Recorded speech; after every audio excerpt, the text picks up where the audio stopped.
18년 동안의 결혼 생활이 무너졌습니다. 내 눈앞에서 보란 듯이 진가방을 싸는 남편에게 소리도 질러보고 울어도 봤지만 7살 된 아들을 쳐다보지도 않고 집을 나가버리더군요. 왜 손뼉도 마주쳐야 소리가 난다고 하잖아요. 남편도 그러더라고요. 자기가 왜 이렇게 되었는지 그 책임이 저에게도 있다면서요. 그동안 혼자 힘들고 답답했다며 당당하게 말하는데 그래서 나 몰래 윗집으로 올라가 그런 짓을 했는지 들으면 들을수록 어처구니가 없었네요. 이혼 이야기는 저보다 남편이 먼저 꺼냈습니다.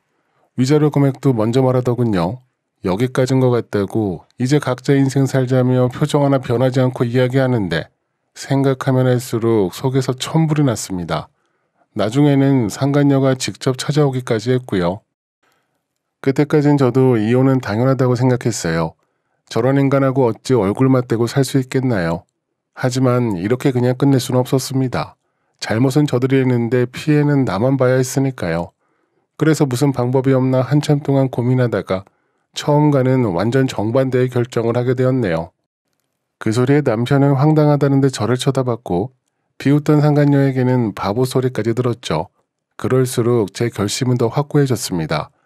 이혼을 하고 안 하고는 제가 결정하는 거니까요. 그렇게 3년이라는 시간이 순식간에 지나갔고 두 사람의 애간장이 닳아서 없어지려고 하더군요.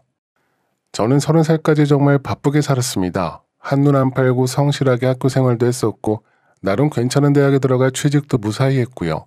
백화점에 있는 홍보 마케팅 부서에 들어갔는데 일이 고데기로 소문난 곳이라 다들 걱정이 많았지만 제가 다른 건 몰라도 버티는 건 참 잘합니다. 근데 그 성격이 연애하는 데는 그리 좋지 못하더라고요. 밀고 당기기를 잘해야 한다고 하던데 저는 한번 밀면 끝까지 밀어버리고 당기기 시작하면 한없이 끌어당겨버려서 나이 30 될 때까지 제대로 된 연애 한 번 없이 회사에서 일만 하며 지냈습니다. 그러다 제 나이 31살 때 3살 많은 남자를 만났어요. 회사 선배 언니를 통해서 우연히 소개받았었고 처음 본 그 남자 인상은 나쁘지 않았습니다. 성실한 청년 사업가라면서 마케팅 관련 업무를 하는 벤처 회사를 만들었다고 했거든요. 키도 훤칠하고 잘 웃는 모습이 그땐 참 좋았습니다. 저도 마케팅 관련 업무를 하고 있었거든요. 제가 일하는 곳은 백화점이라서 브랜드도 많고 소비자층도 다양해서 남편이 하던 일과는 비슷하면서도 다르기도 하지만 일과 관련해서는 서로 통하는 것이 많아서 처음엔 주로 일과 관련된 이야기를 나누다가 연애로 발전하게 되었네요. 그렇게 1년 정도 연애하다가 결혼 이야기가 나왔고 이 정도 남자면 괜찮다고 생각했습니다. 돈이 많거나 집안이 엄청 좋지는 않았지만 잘 웃고 자상한 모습이 참 좋았으니까요. 그 사람과 함께 있으면 자주 웃기도 했고요. 그런 모습에 결혼식까지 할 수 있었습니다. 근데 결혼해서 같이 살아보니 다른 모습도 보였어요. 저희 남편은 4남매 중 제일 막내 아들이라서 그런지 사람이 밝고 다 좋은데 진득한 면이 없었습니다. 사업하는 모습만 봐도 이거 했다가 저거 했다가 나중에는 제 남편이 밖에서 무슨 일을 하는지 어느 순간부터는 저도 모르고 살았습니다. 저도 하고 있는 일이 많이 바빠서 더 그랬어요. 결혼 후 출산하고 나서도 회사에 바로 복직했고 회사에서 좋은 이미지로 잡혀서 나름 승진도 빠른 편에 속했고요. 그러니 더더욱 회사를 포기할 수 없었습니다.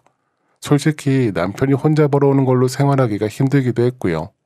그래서 그런지 시댁에서도 크게 뭐라 하시진 않았어요. 신우가 셋이나 있는데도 가끔 가족 모임에 나가게 되면 그때마다 항상 저보고 고생한다는 이야기만 하셨으니까요. 아마 신우들도 자기 남동생이 어떤 성격인지 잘 알고 있는 듯 했습니다.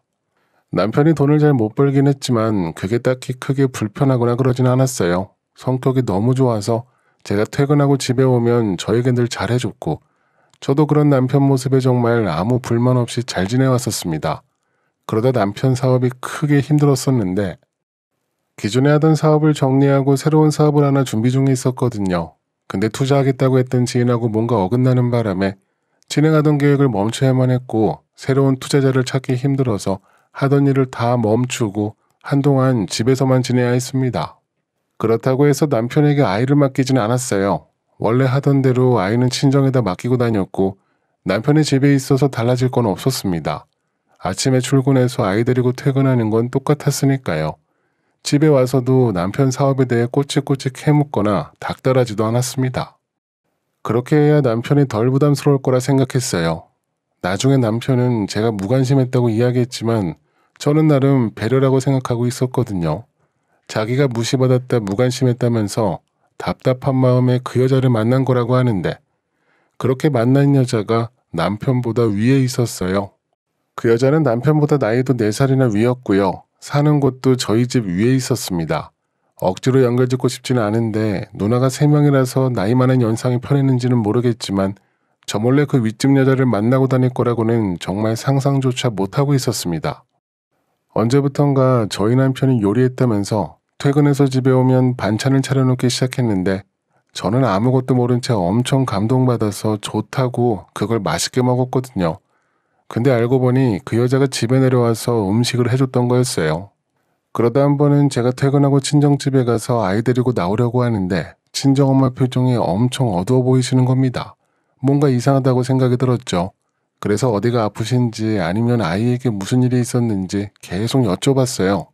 근데 아무 일도 없었다면서 빨리 집에 가서 남편 챙기라고 하시는데 찜찜하긴 했지만 아무 말씀도 안 해주시니 그냥 나왔거든요. 그러다 보름 정도 지나고 났을 때 회사에서 일하고 있는데 친정엄마께 연락이 와서 받아보니 저보고 빨리 들어오라고 하셨어요. 일하고 있는데 지금 어떻게 나가냐고 하자 친정엄마는 소리까지 지르시면서 지금 당장 집에 가보라고 빨리 가라고 하면서 울먹거리시며 한숨까지 쉬시는데 순간 보통 일이 아니구나 싶었고 전화 끝나자마자 곧장 집으로 달려갔습니다. 밖으로 나와 친정엄마께 다시 전화를 걸어서 어느 집으로 가면 되는 거냐고 친정집으로 가냐고 신혼집으로 가냐고 여쭤봤고 그런 제가 답답하셨는지 네 남편 있는 너희 집으로 가라고 하시며 전화기에 대고 소리를 지르셨습니다. 난데없이 남편 이야기까지 들으니 더 이상했죠. 그렇게 신혼집에 도착해서 서둘러 현관문을 여는데 너무 이상할 정도로 집안이 조용했어요. 아이 소리도 나지 않았고 TV도 꺼져 있었거든요. 그리고 신발을 벗으려고 하는데 처음 보는 파란 구슬 달린 슬리퍼가 보였습니다. 아예 대놓고 현관 신발장에 있었다면 친정엄마 슬리퍼인 줄 알고 지나쳤을 텐데 교묘하게도 장난감 상자 아래에 놨더군요. 그 슬리퍼를 보자 뭔가 이상하다는 걸 느꼈고 최대한 조용히 집 안으로 들어갔어요. 당연히 저희 침실방에 먼저 가봤습니다. 방문을 열어볼 것도 없었습니다. 문 가까이 가서 듣기만 해도 알겠더군요. 그날 침실에서 남편과 윗집 여자를 보게 되었고 직장 생활하는 저보다 더 바빠 보였네요. 그 윗집 여자는 저보다 7살이나 많은데 참 대단하다는 말밖에 나오지 않았고요. 그날부터 지옥 같은 생활이 시작되었어요. 이미 모든 상황을 적나라하게 들킨 상황이라 남편도 변명하거나 부정하진 않았어요. 처음엔 저보고 미안하다고 하면서 많이 힘들었다고 잠깐의 실수라고 하는데 그땐 아무 소리도 들리지 않았습니다. 남편을 꼬집고 따귀를 올리고 그 여자를 잡고 난리를 쳤는데도 속에서 치솟는 화가 가라앉질 않았어요. 남편이 저를 붙잡고 말렸고 그 틈을 타서 그 여자는 도망치듯 나갔는데 9층으로 따라 올라가도 찾을 수 없었습니다. 그렇게 거의 일주일 내내 남편과 싸웠습니다. 볼 때마다 속이 터지고 회사에 있다가도 갑자기 천불이 끓어올라서 일하다 말고 집으로 달려가 남편 붙잡고 화를 냈고요. 아이를 아예 친정에 맡겨야 할 것 같아서 그날 친정엄마와 이야기를 해봤는데 엄마는 저를 보자마자 눈물부터 흘리셨어요. 이걸 말해야 하나 말아야 하나 고민하셨다면서 이게 잘한 행동이 맞는지 모르겠다고 하시는데 속상해하는 엄마 얼굴을 보니 저도 가슴이 무너지는 것 같았습니다. 그래서 어떻게 하시게 되셨냐고 어디까지 보셨냐고 여쭤봤는데 얼마 전 날씨가 갑자기 쌀쌀해지는 바람에 손주가 유치원 마치기 전에 외투 좀 가져다 입혀주려고 잠깐 저희 집에 가셨다네요. 그때 아파트 입구에서 저희 남편을 보셨고 먼저 엘리베이터를 타고 올라갔는데 저희 집 7층이 아닌 9층으로 가더랍니다. 9층에 누구 하는 이웃이 있나 궁금해하시며 1층에서 기다리고 계셨는데 그때 어떤 여자가 아파트 입구에서 두리번거리며 들어오더래요. 한 손에는 흰 봉지를 들고 있었는데 언뜻 봐도 소주병이 여러 개 보였답니다. 그렇게 함께 엘리베이터를 탔는데 그 여자가 9층을 눌렀고요. 그렇게 친정엄마는 저희 집에 들어가셨고 아무리 기다려도 저희 남편이 집에 오지 않아서 너무 이상했는데 2시간 정도 지났을 때 남편이 술 냄새를 풍기며 들어오더랍니다. 그때부터 친정엄마도 이상하다고 느끼셨고요. 거의 한 달 내내 저희 집에 가보셨다네요. 자꾸 엄마가 저에게 미안하다고 하시는데 대체 뭐가 미안하신 거냐고 제가 그랬어요. 엄마가 이야기해주지 않았으면 나는 아무것도 모른 채 회사에서 일만 하고 있었을 거라고 잘하셨다고 했어요. 딸의 인생을 구해주신 거라고 했습니다. 그 여자는 같은 동 9층에 사는 여자였어요. 나이는 저보다 7살이나 더 많았고 초등학교 다니는 아들도 하나 있더군요. 남편은 지방에서 음식점을 한다고 들었고요. 그날 처음 발견했을 때 저도 9층으로 올라가 난리를 쳤고 그 여자 남편도 만날 수 있었는데 가게 운영하느라 바빠서 전혀 모르고 있었는지 저와 똑같이 황당해하는 모습이었습니다. 그 여자는 그때 걸리자마자 쏜살같이 어디론가 달려나가 버려서 어떻게 하고 싶어도 그러지 못했고 그 여자 남편도 전화를 걸어보는 듯 했는데 역시나 전화기를 꺼놓고 받지 않는 것 같았어요. 정말 기가 막혔죠. 집에서 쉬고 있는 남편 생각해서 바가지 한번 긁은 적 없고 기다려줬는데 배신감 수준을 떠나 허탈하기까지 했습니다. 근데 더 어이가 없었던 건 이혼 이야기를 남편이 먼저 꺼냈어요. 그날에 이혼서를 하는 것도 처음 받아봤습니다. 남편이 이미 다 써서 왔더군요. 위자료 액수랑 재산 분할이며 그런 것도 본인이 먼저 변호사를 통해 알아봤는지 통상적인 액수보다 더 많이 썼다면서 양육비는 사업 잘 풀리면 더 주겠다고 하는데 이게 대체 무슨 상황인가 싶었네요. 바람은 지들이 피워놓고 나에게 와서 이혼하자 어쩌자 하는 게 어처구니가 없었습니다. 일단 나도 변호사 통해 알아보겠다고 나중에 다시 이야기하자고 돌려보냈고 다음날 저도 변호사를 찾아갔습니다. 남편이 제시한 위자료가 2천만 원이었어요. 이 금액이 맞냐고 물어봤죠. TV 같은 데서 들어보니 5천만 원이다 몇 억이다 하던데 말이 안 되니까요. 근데 그건 엄청 부자들 이야기고 현실적인 수준에선 1,500에서 많아야 2천 수준이라면서 그 앞에서 금액 이야기를 듣는데 황당했습니다. 재산 분할이라고 해봐야 내가 넣은 돈 다시 내가 가져가는 거고 무능한 백수 남편 덕에 받아야 할 금액도 적고 양육비도 그렇고요. 그 와중에 금액 갖고 저울질하긴 그렇지만 누가 봐도 제가 손해보는 상황이었습니다. 아마 그래서 남편이 먼저 이혼 소리를 꺼낸 것 같았어요. 나는 이 액수로는 택도 없다고 했습니다. 그동안 고생한 게 얼마고 우리 친정엄마까지 저렇게 힘들어하시는데 말이 안 된다고 했죠. 그냥 내가 직접 그 상간녀 찾아가 뒤집어 놓는 게 속이 더 풀릴 것 같다고 했습니다. 그러자 변호사는 나중에 벌금에 합의금도 줘야 한다며 말렸고요. 차라리 그 위자료를 합의금으로 주는 한이 있어도 나는 이렇게는 이혼 못한다고 했습니다. 그 변호사는 돈으로 복수하는 게 최고의 복수라며 저를 말렸지만 그 액수로 복수는 무슨 복수겠나요? 번듯한 자동차 하나 살 수도 없는 금액인데요. 그렇게 일단 집에 돌아왔습니다. 다음날 남편에게 연락이 오더니 저보고 어떻게 하기로 결정했냐길래 그냥 솔직히 말했습니다. 나는 그 금액으로는 택도 없으니 자꾸 짜증나게 먼저 연락하지 말라고 했는데 남편이 갑자기 잠시 기다려보라고 하더니 저보고 2,500까지 해줄 수 있다고 말을 바꾸는 겁니다. 아니 무슨 돈이 나서 위자료 금액을 올려주냐고 시댁에서 주겠다고 했냐고 물었어요. 돈 이야기를 꺼내자 남편도 기분이 상했는지 내가 2,500도 못 줄 사람으로 보이냐면서 바짝 나를 세우다가 결국 나중에는 그 상간녀 이야기를 하기 시작했습니다. 그 상간녀가 돈이 좀 있다고 했어요. 지금 살고 있는 그 9층 집도 상간녀 명의이고 그 여자 친정집이 좀 사는 집안이라고 했습니다. 그래서 남편 위자료도 상간녀가 내준다고 했고요. 이혼 정리 끝나면 같이 살기로 했다는데 그 말을 듣는 내내 어처구니가 없었습니다. 소송으로 간다고 해도 그 이상 받기 힘들 거라면서 아주 당당히 이야기하는데 뭐하러 소송기간 축내고 변호사들에게 돈을 주냐며 합의 이혼하자고 하는데 그때 제가 홧김에 이혼 안 한다고 질러버렸습니다. 이혼을 해도 내가 원하는 시기에 내가 결정하겠다고 자꾸 연락해서 닥달하지 말라고 했어요. 그렇게 전화통화를 끊고 텅 빈 거실에 앉았는데 문득 그런 생각이 나더군요. 이렇게 이혼해서 갈라져도 최소 몇 년간은 내 속이 말이 아닐 거고 저들은 살림까지 합치고 깨가 쏟아질 텐데 그런 모습을 상상하면 할수록 미칠 것 같았습니다. 그날 밤새도록 거실에서 울면서 고민했고 그렇게 저는 이혼하지 않기로 결정했습니다. 이혼을 떠나 상간녀에게 위자료는 받을 수 있어서 위자료 소송만 먼저 들어갔고요. 이혼 소송은 진행하지 않았어요. 당연히 합의 이혼도 절대 해주지 않았고요. 그러자 그 조용했던 상간녀가 갑자기 뒤집어진 겁니다. 저번에 한 번은 직장까지 찾아와서 저보고 이혼하라고 파란난 남편과 같이 사는 바보가 어딨냐며 정말 노골적으로 제 속을 긁기 시작하는데 너무 대놓고 속 뒤집는 말만 쏟아내는 모습이 오히려 더 이상해 보였습니다. 일부러 사람들 앞에서 소란 피우려고 더 그러는 듯 했어요. 그래서 제가 웃으며 그랬습니다. 나는 예전부터 버티는 거 하나는 엄청 잘했다고. 어차피 뒤집어진 속 그거 참고 혼자 지낼 바엔 나도 똑같이 속 좀 뒤집어 주겠다고 했어요. 나보다 7살이나 더 많으니 두고 보자고. 황혼이혼 아니면 생각 없다고 했습니다. 그러자 그 깐죽거리던 상간녀 얼굴빛이 창백하게 질리더니 저보고 미친 거 아니냐며 소리를 지르는데 그때 아주 확신이 들었습니다.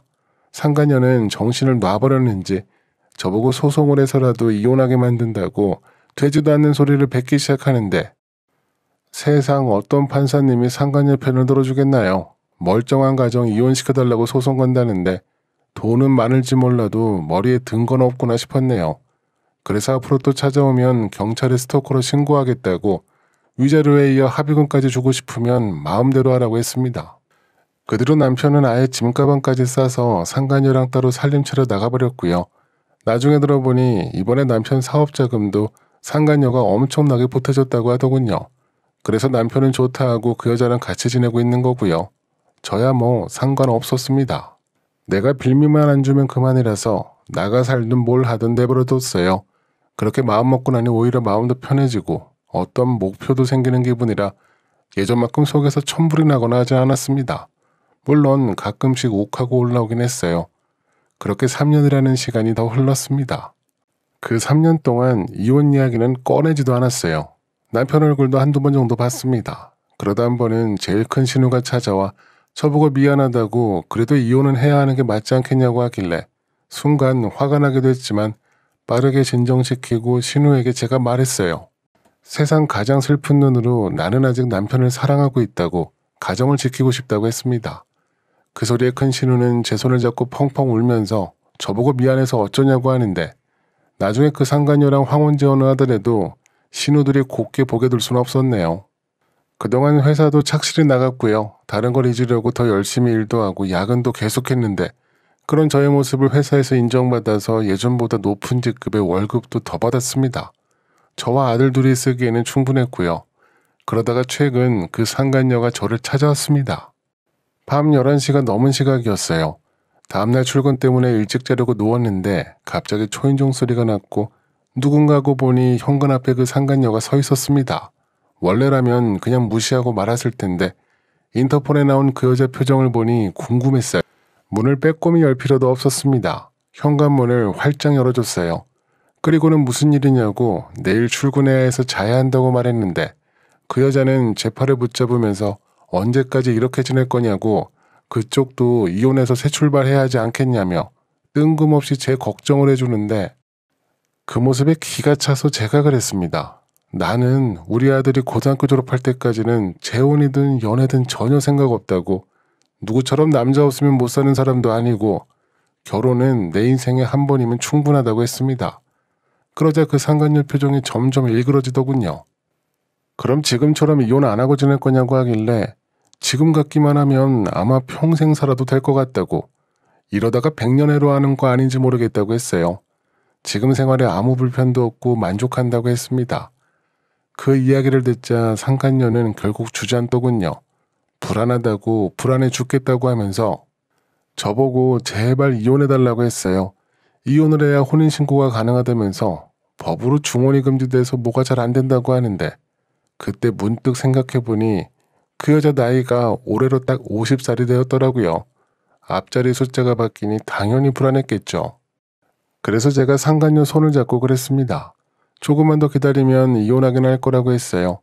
우리 아들 고등학교 졸업할 때까지 딱 10년 남았으니 그때까지만 기다리라고. 그러면 그쪽 나이도 딱 60살이 될 테니 1년만 더 기다렸다가 환갑잔치 날 결혼하라고. 요즘 100세 시대라고 하니 그때 식을 올려도 늦지 않을 거라고 이야기해줬습니다. 그러자 상간녀가 바닥에서 천천히 일어나는데 그때 갑자기 꺼져 있던 복도등이 켜지면서 상간녀 얼굴이 훤히 다 보였습니다. 얼굴만 보면 지금 당장 환갑잔치 해도 될 것 같았네요. 눈가에 주름이며 목에도 주름이 어찌나 많은지 그 많은 돈 다 어디다 썼는지 피부관리도 하지 않고 지낸 것 같았네요. 그렇게 그 상간녀는 부들거리면서 일어나더니 세상 다 포기한 표정으로 눈물이 뚝뚝 떨어지는데 남편 소식은 들을 필요도 없었어요. 근데 몇 달 뒤 남편을 만나 이혼했습니다. 원래는 10년도 더 참으려고 했거든요. 근데 남편 사업이 점점 힘들다고 하고 시댁에서도 슬금슬금 돈 이야기를 꺼내길래 다음날 바로 서류 받아다가 이혼 도장 찍고 갈라섰습니다. 남편은 내심 이혼하기 싫은지 예전과는 다르게 갈등하는 모습이었고 옆에 있던 그 상간녀가 고래고래 소리 지르면서 도장 찍으라고 해서 이혼은 별다른 고생 없이 무난하게 했네요. 밤마다 그 여자 주름 세워가며 깨가 쏟아지게 잘 살겠죠. 예전엔 이혼 서류 보며 한참을 울었는데 이제는 그런 마음도 없고 아주 후련했어요. 이제는 이혼했으니 양육비도 받을 수 있고 예전보다 좀 더 여유가 생기겠네요. 화장품이나 좀 더 좋은 거 쓰면서 피부관리, 건강관리하며 지내려고 합니다. 이번에 제가 준비한 내용은 여기까지입니다. 남편분 사업만 아니었으면 제대로 바짝 말릴 수 있었을 텐데 아쉽네요. 그래도 후련하게 잘 마무리하셨다니 정말 다행입니다. 앞으로 건강관리 잘 하시면서 행복하게 지내셨으면 좋겠습니다.